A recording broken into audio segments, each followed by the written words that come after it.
Welcome back to my channel. Zabi Crystal here with a beautiful sticking face as usual. Yes, I'm not in my regular filming position. Yes, I'm in the car right now. I'm about going out. Yeah, this is it. I'm about going out right now. So I just want to talk about something that I feel like a lot of us have been talking about. Like I've been seeing a lot of videos on it recently. It's about this footballer, Achraf Hakim. If I don't know if I got the spelling right, but I just want to talk about it. I just want to, talk about it, bring up my 2 cents on this particular issue, because a lot of people are looking at it one-sided. Okay, they're looking at it one-sided, and they're also myopic to see some of the things that I noticed in this situation. Okay, so these are the things we need to avoid. Yes, we know the background story of the footballer. We know he's a Moroccan. He's a footballer that plays in France, Paris Saint-Germain in France, and he's of Moroccan descent, and he's married to a Tunisian woman. Okay, so they are more of like from the same religious background, but they were both born in Spain and they grew up in Spain. So of course they have like a kind of like a background, like they were both born in the same country, and like they speak the same language, if I'm not mistaken. Okay, so now this particular issue, people have been talking about it, and people have been saying that wow, that what's his name, Achraf Hakimi, he's a hero. Like he did a good thing. Like he did something that so most men have not been able to do. But they also have looked at it from the other side. Fine, he transferred all his properties, all his assets to his mom, both liquid and how would I put it, like the money, his properties, his income, everything. 80% of his income goes to his mom, and all his properties are in the mother's name. Okay, so I'm not faulting that. I'm not saying that what he did, of course he had a reason why he did that, but I want to talk about the essence of going into a marriage. This was someone that was his wife. His wife was that filed for divorce. It's someone that has been with him for 3 years, if I'm not mistaken. They married in 2020, 3 years now, and she has 2 kids for him. Okay, so now let me start from the woman. Or let's talk about what happened. Okay, I think in the last 2 months, Achraf Hakim, I think I'll call Hakimi also. I think I'll call you Hakimi is better. I use the word Hakimi as his name. Yeah, that's what I can pronounce. Okay, so Achraf Hakimi, actually, he was charged with rape. Allegedly, he wasn't convicted yet. He was just charged with a rape offense that was filed by a 23-year-old female. She accused Hakimi of raping her in his house. Okay, and the case is still in court. I don't think they found him guilty yet, and of course that would have made his marriage to shake. Okay, I'm not disputing the fact that what he did was right. Of course he was totally wrong. If found guilty, he's wrong. Of course he can go to jail for that, because rape anyway is a serious offense. It's a very serious offense, and he will be made to face the wrath of the law. Okay, that aside, then his wife, I can't remember her name right now, but I don't want to call her the name. Of course, we know who she's talking about. She's a 36-year-old woman, and she's married to a 24-year-old man. Number one, that's a red flag for me, because the age difference is just too much. That's about 12 years difference, and I feel like for a woman going for a younger man, to me, I think is something that smells danger, or like an ulterior motive, because to me, I don't see myself getting married to a guy that I'm 12 years older than.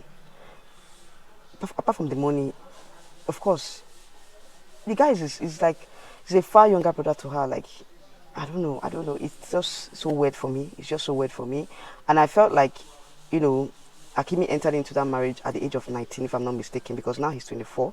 Let's say 19, between 19 20, okay?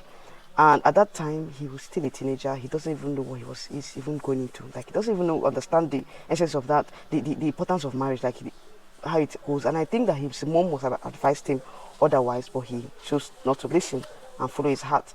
But I feel like at that point, he's not in charge of his mind totally, in the sense that he does not even understand. Like, he's not mature enough to enter into marriage. I felt like at that point, he just decided to allow his mom to, take over his asset, allow his mom to, run his assets, run the home, buy assets in the name of his mom, because he felt like the asset, all his properties were safe at that point. I don't think he really trusted the wife. Yes, he didn't really trust the woman. He felt like the woman actually has an ulterior motive, because for you to marry someone that is older than you, I don't know. These days, people go into the marriage for the wrong reasons. People go into marriage because of greed, just to fulfill, just to get that thing that they want so much. They don't even mind, the circumstances. They just want to go in there because of course, the money. Because to me, I felt like that woman entered into that marriage because of money, because it's not love. I don't think that, because at the end of the day, she was so ignorant in that marriage. Like, how can you be married to a man and you don't know the properties? You have not seen the documents to his properties. Half of his properties are going to the mom. Half of 80% of his income is with the mom, and you're not aware. You tell me that you're not aware. You're in that marriage. You're not aware. You have 2 kids for this guy, and you don't know. Like, that woman, I don't know. I think she needs to sit down and ask herself some questions before she even fight for that divorce. Let's even talk about the divorce now. He hasn't been found guilty yet. Even if there were issues in that marriage, they would have gone their separate ways. He'd have just had a separation pending when the case, he's found guilty in the court of law. And she just quickly divorced him. This thing happened. Okay, let's say the allegation happened in March and you're filing for divorce in April. Like, who does that? You would have just waited for the verdict to be read, for your husband to be found guilty first, before you actually fight for divorce. Like, I felt like she actually planned this all. I felt like she just wanted there to be a loophole, and she would just, fight for divorce, and also file to get 50% of his assets, okay? Because at the end of the day, I think that's what she was actually eyeing, the properties. She wanted to show me by, sorry, I think the sun is so bright right now. I don't know, it's affecting my video. Oh, I'm beginning to sweat, okay?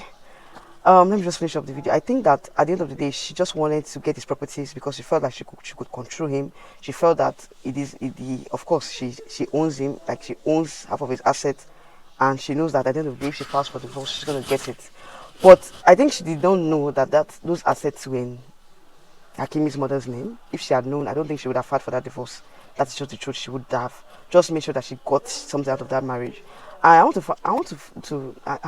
know. Is it that in the end of the course of the marriage, I don't think she really knew, or she really understood the husband. Like, she didn't really know what the husband was doing. She was not really concerned about what the husband was doing. She just wanted the money to be flowing in, and she was just eating what she could get. And of course, for a player that is earning 100 million, sorry, is it 100 million or is it $1 million? $1 million every month. That's a whole lot of money, and that money is more than enough to, of course, cater for her lifestyle. Because I heard she was actually enjoying. She was going for vacation, going for luxurious shopping and all that. Of course, she enjoyed the man's money, but I don't think that she actually knew that half of his, like 80% of his assets and all of his money was going to the mother. She was not aware. And another thing, she's an actress. I heard she's an actress. She has her own money and all that. Now that the court has told her that Hakimi's wealth is with the mom, so definitely, I'm hearing this narrative that half of her own wealth is going to go to Hakimi. So I don't really understand how true it is that Hakimi is going to get half of her wealth when they finally divorce. And I don't know who the court is going to grant the custody of the children to, but I feel like she has lost in all of this.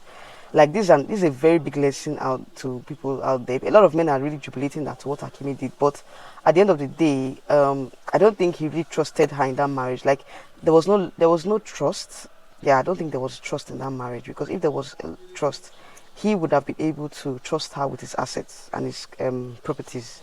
Okay, he trusted his mother. He trusted his mom more than her, and I felt like that marriage was contracted for the wrong reasons on both sides. Okay, she went in for the money. He went in, of course, she's a pretty woman, and he was taken away by her beauty. Of course, that was it. That's it. Maybe lost, because at that age, I don't think that he really understands what marriage is all about. Because at 19. But barely in African household at 19, you're still in your father's house now. You're still eating your father's food, eating your mother's food. Like, you're not on your own. at that point, you're not matured enough to enter into this, to know, you know, what marriage entails. Yeah, I don't think he understood what he was entering at that point. Okay, so it's a two-way thing. It's a two-way thing. I think that at the end of the day, we have to draw a lot of lessons from this particular incident. People need to understand that marriage is not something that you just go into because you just want to fulfill that lustful intent. Is a whole lot more than that. It's about patience, it's about tolerance, it's about a whole lot of things. And I think that there was no love in that marriage in the first place, even if there was love. But I felt like the love was infatuation, okay, or it was rather infatuation, not love. Because at the end of the day, if they were truly in love with each other, I think that he would have trusted her enough to, like, sorry, I think the sun is really affecting. He would have trusted her enough to, like, transfer some of his assets to her. He would have been open to her from the beginning that, oh, most of my properties are in my mother's name. Okay, so I think that marriage was actually contracted. It was, it's just a messed up situation, like, seriously. I think I'll just end this video here, and if you have watched up to this point, you're the real MVP. Please like, share, and subscribe to my channel, and I'll see you guys in my next video coming up very, very soon. Bye.